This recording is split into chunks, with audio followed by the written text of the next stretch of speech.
Buenos días a todos, soy Elisa del equipo de Desterrados, Voces de Resistencia, documental que explora el desplazamiento de las comunidades rurales y campesinas del Caribe colombiano con un análisis exhaustivo desde los tiempos coloniales hasta la actualidad. Estas entrevistas tienen como objetivo principal visibilizar las denuncias de líderes y lideresas sociales desterrados que a causa de las corporaciones españolas como Agbar, SACIR y en este caso Unión Fenosa destruyen los ecosistemas naturales, matan, expropian con una pésima gestión de los servicios a las comunidades. Y bueno, invitarles a ver esta entrevista, a difundirlas para que se conozca también estas afectaciones en los territorios y bueno, los invitamos a defender la tierra, el agua y a apoyar en el goteo de huella colonial de nuestro documental Voces de Resistencia. Bueno, nuestro invitado en esta oportunidad nos alegra mucho presentar y que estuviera con nosotros Rubén Castro, quien ha trabajado durante 30 años en el sector eléctrico en Bolívar, líder sindical de Unión Fenosa y actualmente dirige la Asociación de Jubilados. Bueno, Rubén desde 1977 ingresó a trabajar con la electrificadora de Bolívar y luego con Electrocaribe. Durante 30 años y 8 meses ha estado al servicio de la organización sindical Sintraelecor. Y bueno, actualmente está, como lo comentamos, en la Asociación de Jubilados. Él ha vivido toda la represión y persecución del sindicalismo en Colombia.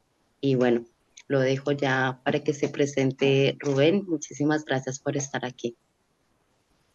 Muy buenas, primero agradecerle pues haber tenido en cuenta mi persona y la verdad es que mi tiempo al frente del movimiento sindical y hoy pensional son 46 años en forma consecutiva que me permite en un momento dado pues poder dar un concepto sobre toda esta experiencia que hemos vivido. Creo que lo peor que hemos tenido fue la experiencia desde la llegada de Unión Fenosa a Colombia, producto de esa política de privatización que nos trajo muchos perjuicios sobre todas las comunidades populares y marginadas de este país y sobre todo la costa atlántica, que fue donde ellos incursionaron inicialmente.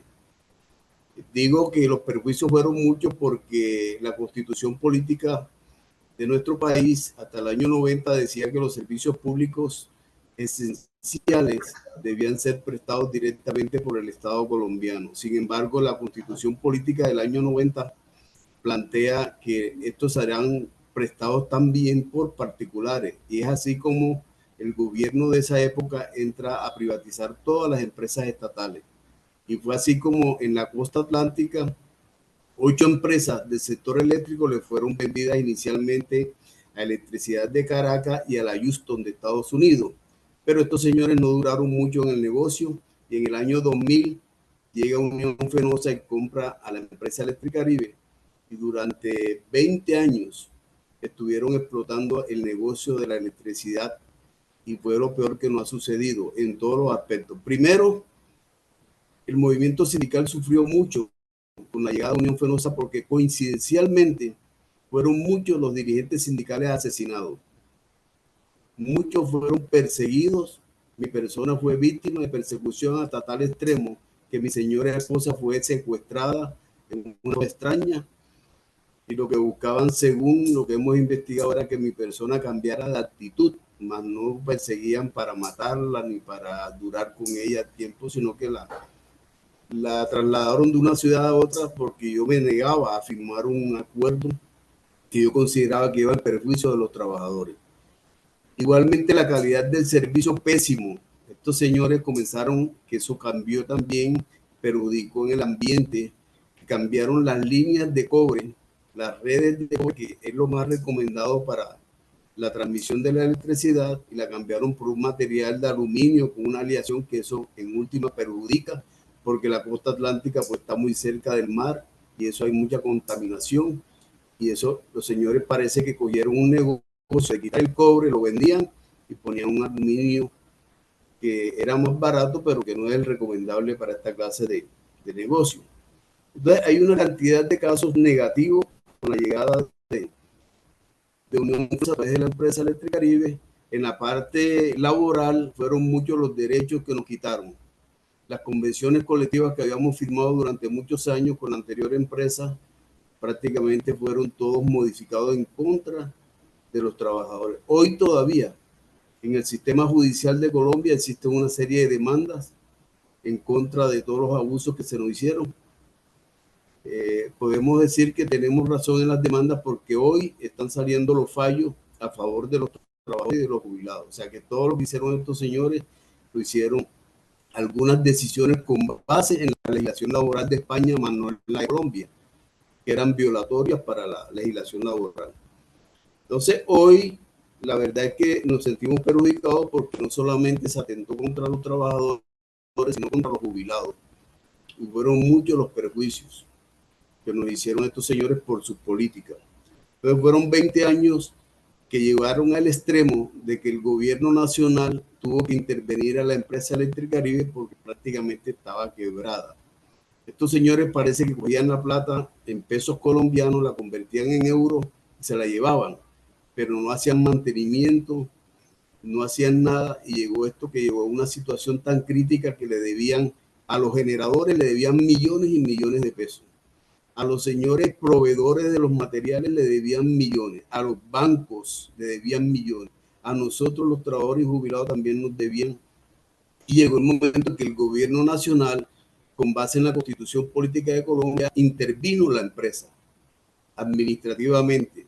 Salió una resolución de la Superintendencia de Servicios Públicos donde le interviene con fines de salvar a la empresa. Sin embargo, fue necesario que saliera una segunda resolución donde se decía que liquidara la empresa porque era una empresa que no tenía salvación.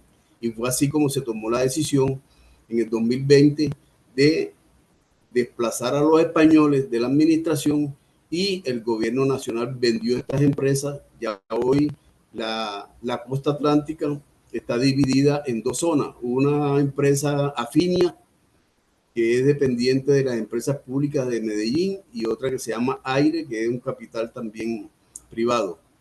Pero hoy todavía hay deudas pendientes por pagar por la empresa Electricaribe.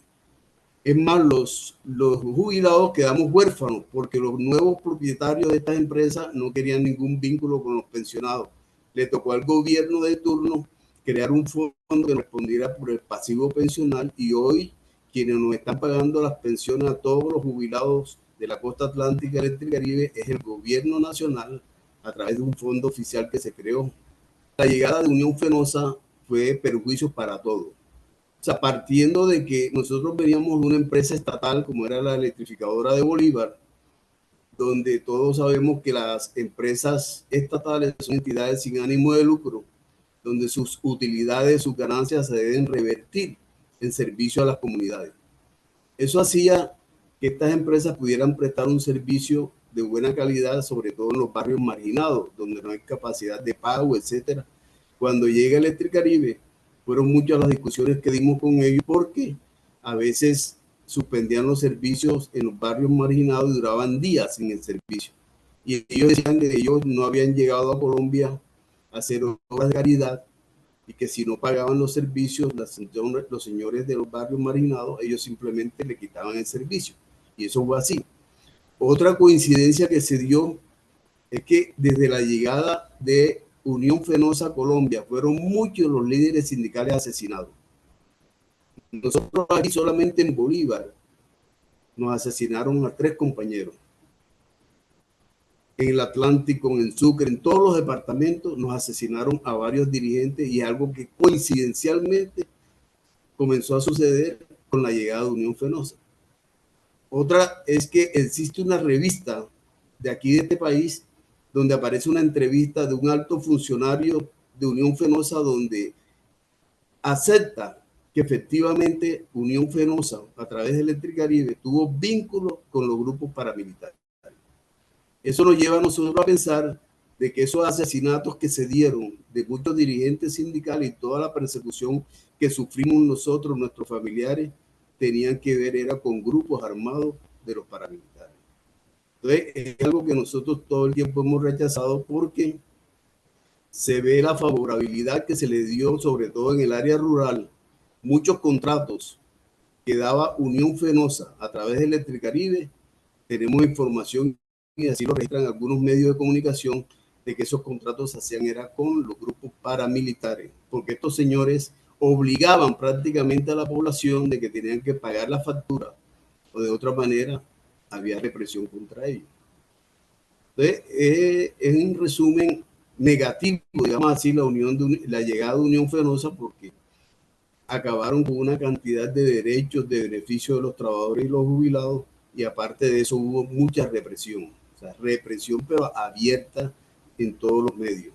No se trata de que lo que hizo Unión Fenosa ya no está en Colombia, pero estoy seguro que está en otros países, y yo felicito eso que están haciendo ustedes, porque el hecho es que no se repitan estas situaciones. Colombia está viviendo unos procesos de cambio donde estamos trabajando por la paz, pero así como nosotros queremos esa paz, yo pienso que también se debe trabajar para que en otros países no se den estas cosas, estas injusticias que se han venido dando. Yo efectivamente trabajé 30 años y fui testigo de todo eso cuando me desempeñé como trabajador entre la electrificadora de Bolívar y Electricaribe. Fui prácticamente despedido por parte de Unión Fenosa, alegando de que yo llevaba 30 años en la empresa, pero yo era dirigente sindical y debía seguir en mi actividad. Sin embargo, me liquidaron, me sacaron y me tocó entonces emprender, seguir en la lucha como dirigente, pero del sector pensional. Actualmente, desde el año 2008, soy el presidente de la Asociación de Jubilados de Electricaribe de Bolívar, llamado ASOBEBOL, y en este momento, esta entrevista, estoy aquí en la oficina de la Asociación de Pensionados. Ah, bueno, muchísimas gracias, Rubén. Bueno, es un resumen, ¿no? Es muy complicado resumir en tan poco tiempo tantas experiencias de tantos años de represión y lucha y organización sindical. Quería preguntarte un poco también sobre cuando hablabas ¿no? de las nuevas políticas, el nuevo escenario político que hay en Colombia, pero quisiera yo también retrocederme en el tiempo y hablar también del escenario político que hubo en ese tiempo para que se condicionara la entrada de estas megaproyectos y estas multinacionales españolas, ¿no? Entonces, ¿cuál fue la política en ese tiempo para hacer posible que estas empresas llegaran a esto? Bueno, la base principal yo diría que fue la Constitución Política del año 90. ¿Por qué? Porque como te decía anteriormente, la Constitución Política decía que los servicios públicos eran responsabilidad directa del Estado colombiano. Pero luego en la nueva Constitución del 91 aparece un artículo que dice que estos también podrán ser prestados por empresas privadas y le abre el espacio al capital, sobre todo extranjero. Eso trajo como consecuencia que luego llega un gobierno del presidente César Gaviria, también de la década del 90, y entra un programa que se llamó Apertura Económica, donde entraron a privatizar las empresas y que entrara capital privado. Todas las empresas del sector eléctrico fueron privatizadas, pero la Costa Atlántica fue una de las primeras, y hoy te puedo decir que el 100% de las empresas que prestan el servicio público de energía eléctrica son privadas. Y eso no ha traído ningún beneficio. Por el contrario, tenemos un problema en la costa atlántica, y es que hoy el gobierno anterior le da una orden a través de una resolución de que los señores de las nuevas empresas puedan incrementar el valor de las tarifas hasta en un 38%, porque según tenían un 38% de pérdida en el negocio. Entonces, hoy nosotros los usuarios estamos pagando por esas pérdidas. Y tú sabes que en este negocio hay pérdidas técnicas y hay técnicas y no técnicas. O sea, las no técnicas son aquellos usuarios que realmente hacen fraude y se roban energía. Y hay unas técnicas que son por el mal estado de las redes, etcétera, etcétera. Sin embargo, todo eso nos lo cargaron a nosotros, los usuarios. Y tenemos una lucha que hemos venido desde hace meses, porque esas resoluciones me parece que son violatorias. O sea, si a mí me aumentan el salario en un 10%, ¿cómo me van a aumentar la tarifa de un servicio de energía en un 38%?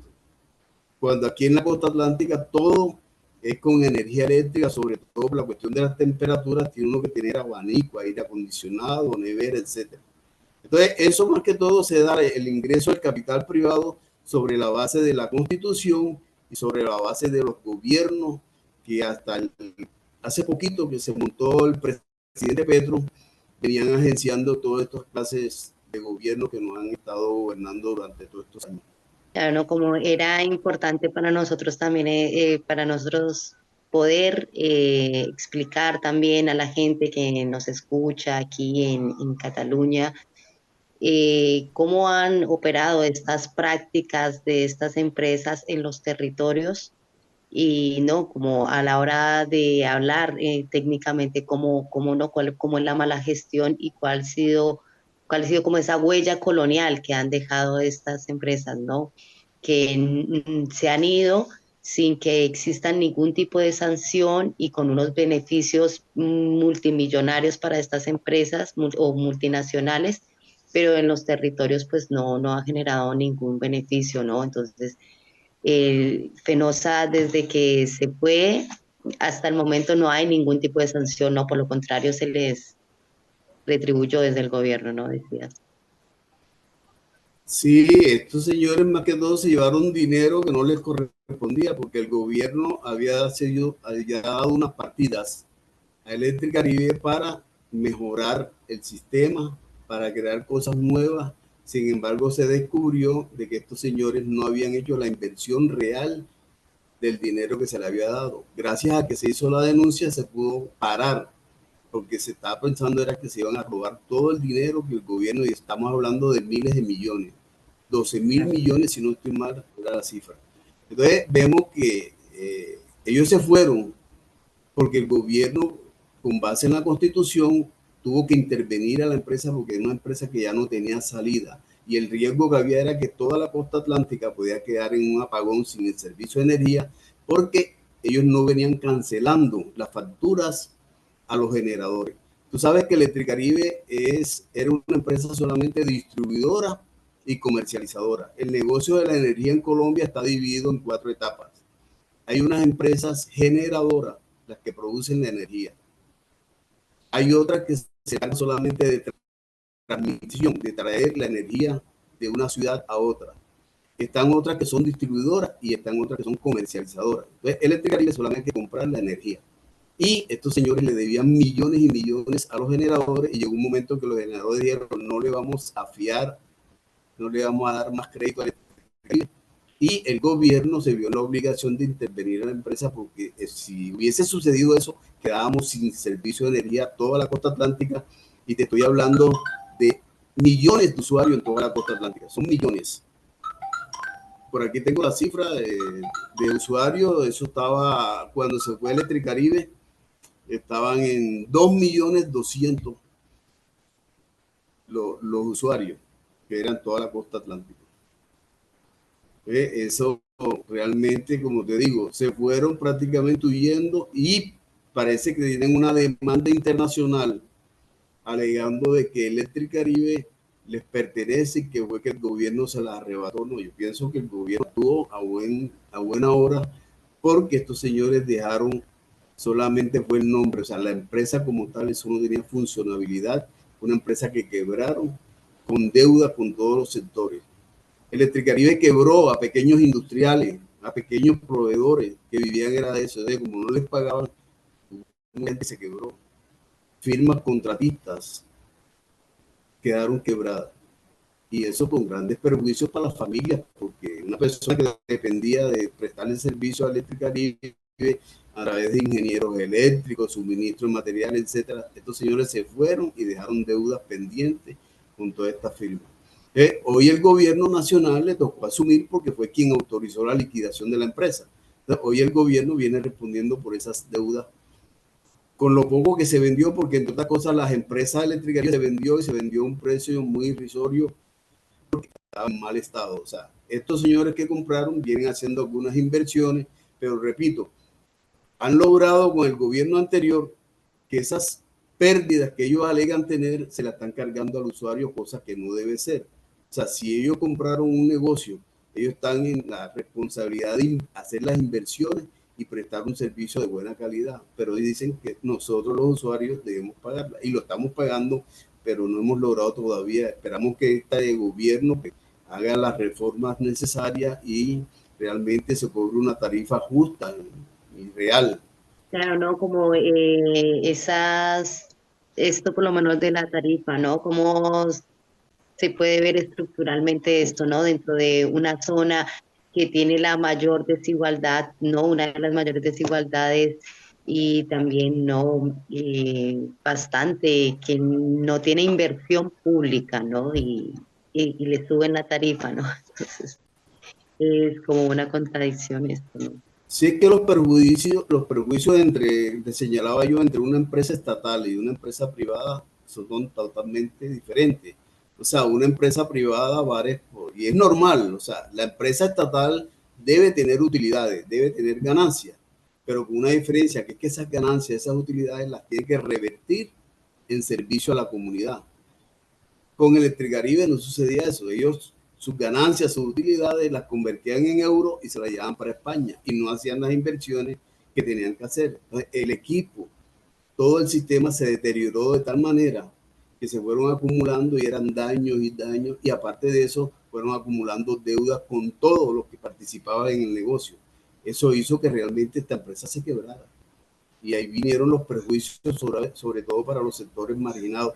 Nosotros tenemos un área muy grande que es el área rural y son los sectores más afectados por todos estos problemas, porque la verdad es que los gobiernos tampoco hacen las inversiones necesarias para, o sea, le dejaron una responsabilidad que el Estado se la estaban dando era a unos particulares y los particulares tampoco podían asumir el 100% porque para ellos no era rentable de pronto prestar un servicio y ellos lo dijeron claramente que ellos no habían llegado a Colombia a hacer ninguna gestión humanitaria ni nada de eso, que ellos eran unos inversionistas que ellos tenían que responder por unas ganancias a los dueños de Unión Fenosa. Y hasta en parte tienen razón, porque si a mí me ponen de gerente de Unión Fenosa y hago una inversión, debo dar resultados, si no me sacan del puesto. Pero también el problema es político de fondo y en gran parte toda esta problemática se debe a las malas administraciones de gobiernos anteriores que en un momento dado patrocinaron una cantidad de... Es más, ellos tenían burocracia, o sea, la parte política de este país tuvo burocracia en la administración de estas empresas. Y una vez se lo dije porque yo conocí muchos políticos que tenían participación y se lo dije a uno de los administradores españoles que estaban acá. ¿Y qué me dijo? Me dijo, Rubén, nosotros no podemos ir en contra de la clase política de Colombia, tenemos que complacerlo. Entonces, participaban con esa clase política vieja aquí, que tiene muchas mañas y muchos vicios. Entonces, ellos fueron cómplices también de muchas cosas. Y repito, se demostró, y hay una revista colombiana de 26 páginas, donde se demostró que una alta funcionaria aceptó que efectivamente ellos tenían vínculos con los paramilitares. Y nosotros partimos de un análisis de que por qué coincidencialmente desde la llegada de Unión Fenosa en el año 2000 a Colombia empiezan a asesinar a los dirigentes sindicales, sobre todo aquellos dirigentes sindicales que hemos demostrado nuestra consecuencia y manifestamos nuestra posición en contra de todas esas arbitrariedades y abusos que se venían dando. Bueno, sí, actualmente, Rubén, sí, Unión Fenosa es el Naturgy, ¿no? El grupo Naturgy actualmente, ¿no? Se ha renovado, se ha convertido en esto y sí que tiene presencia en países pues como España y Argentina, Chile, Brasil, México, Panamá, Australia, Estados Unidos y desde el 2022 en Italia, donde se han adquirido proyectos, ¿no? Entonces es como hacer de verdad para que todas estas prácticas llegaran a un buen puerto, todas estas denuncias, ¿no? Y se Sí, dejara. te decía inicialmente, yo no quisiera que en los países donde estos señores tienen inversiones, la clase trabajadora, los usuarios del servicio que ellos prestan, se repitieran estas experiencias negativas que tuvimos los colombianos. Fueron muchas las secuencias que quedaron por acá en este país con la llegada o el paso de Unión Fenosa durante 20 años. Desastrosas, desastrosas porque, repito, llama mucho la atención. Efectivamente, Colombia ha sido un país violento. Yo no desconozco que Colombia, pero desde el 2020 que llega Unión Fenosa, nosotros tenemos las estadísticas de que el mayor número de compañeros dirigentes sindicales fueron asesinados en ese periodo. Fuimos perseguidos, fuimos despedidos, fuimos de todos hacia aquí. Nuestros derechos que estaban pactados en las convenciones colectivas, todo eso fueron destruidos, nos descompusieron los salarios, nos hicieron de todo, el tiempo para jubilarnos, todo eso. ¿Y por qué lo lograban? Porque debilitaron a las organizaciones sindicales. Es más, yo me atrevería a decir que ellos tocaron en la corrupción, porque también tengo que denunciar que muchos dirigentes sindicales se dejaron tocar por la corrupción. Y estos señores, a través de los beneficios económicos, lograron también que nuestra organización sindical se debilitara desde el punto de vista de la consecuencia, la honestidad en la defensa de los trabajadores. Entonces, eso tiene ese estilo que para mí es corrupto, porque es corrupto tanto el que da como el que recibe. Y esa parte es la que yo no comparto, y de pronto en gran parte de la persecución que se da a personas como la mía es por eso, porque nosotros no nos prestamos para esos juegos, porque yo creo que primero está la honestidad que uno debe tener en cualquier parte de cargo que desempeñe. La honestidad está por encima de todo. Yo felicito, la verdad que yo felicito, porque estoy seguro que ustedes se van a tomar el trabajo de que estas cosas que se están denunciando en el día de hoy lleguen a otros países donde se pueden evitar cosas y no se repitan estas cosas tan desagradables que se dieron en Colombia. Bueno, así es, Rubén, pues desde el equipo de Desterrados, pues agradecerte enormemente por este espacio, por tu tiempo, por compartir con nosotros toda esa experiencia también, todo este conocimiento y bueno, y la denuncia, ¿no? También que haces hoy, que tu voz pueda llegar también hoy a otras personas de aquí, de este territorio en Cataluña, y puedan conocer pues de primera mano las voces de resistencia, la tuya, Rubén, hoy. Y te agradecemos muchísimo. Si quieres decir algo más antes de despedirnos. No, nuevamente agradecerle y repito, aplaudirle ese trabajo que vienen haciendo ustedes, que es muy agradable tener personas que yo sé que ustedes también hacen un sacrificio, sus aportes a todo esto. No es fácil, aunque estén en un país diferente al nuestro. Yo sé que ustedes hacen muchos esfuerzos para que puedan hacer este trabajo de denuncia, colaborar con nosotros los que estamos por acá reprimidos, que tenemos de pronto algunas limitaciones para hacer uso de los medios de comunicación, pero de verdad que los aplaudo y les deseo mucho éxito. Y aquí a la hora, nuevamente acá en Cartagena, en Colombia, estaré presto a cualquier llamado. Cuídense Bueno, mucho. muchas gracias, Rubén. Y esperamos seguir siendo un altavoz para ustedes y para todo el trabajo que también hacen desde allí, porque de eso depende también nosotros y todo lo que podamos hacer por difundir y aportar. Gracias, Rubén.